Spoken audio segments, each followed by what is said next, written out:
I got into working with hoarders. And the fascinating thing about working with hoarders for me was, and I always say this, we're all one trauma away. And I don't know, right? Everybody's different. But for the majority, when you watch the show, you really think it's something that only a specific group of people deal with. But the reality is some of those homes, they were living like this at one point. And then they came up upon series of events that then made them start to cling and hold on to things and not be able to let them go. And then also financial insecurity, disability, so many things would contribute to a space being what it was, that when I go back into like my high-end clients' homes, sometimes I'd wonder what was the difference, you know? Like if money wasn't there, sometimes I'd be like, there's that high-end hoarding aspect. I almost feel like sometimes it's more of a thing for individuals that are more financially secure, because oftentimes when I'm working with my clients who are more financially secure individuals who are high end, if you will, it's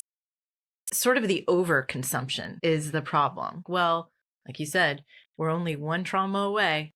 Like, really though, it's all related. And I know there are people out there that are like, I don't know why you would need an organizer. Like, who cares? Well, let me tell you who cares. You care. You care. You care. Mm-hmm. I'm not preaching at you to go buy a bunch of containers and hide all your stuff in there. What I think our goal is for individuals and the people that we help and the people that we want to help is to realize that if you set up systems with what you have, oftentimes you don't want to bring any more in unless it's absolutely necessary to create like a drawer. Yeah. But what do you think about this? Because you're going to know where this comes from. But what do you think about the containers hold you accountable?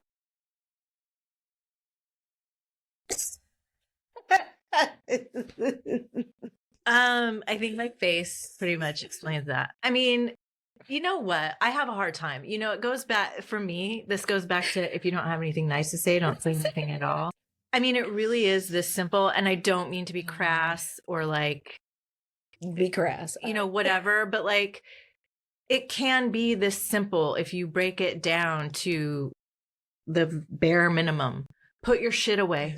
If you enjoyed what you were listening to, please check out my book, What Stays and What Goes. All right, until next time.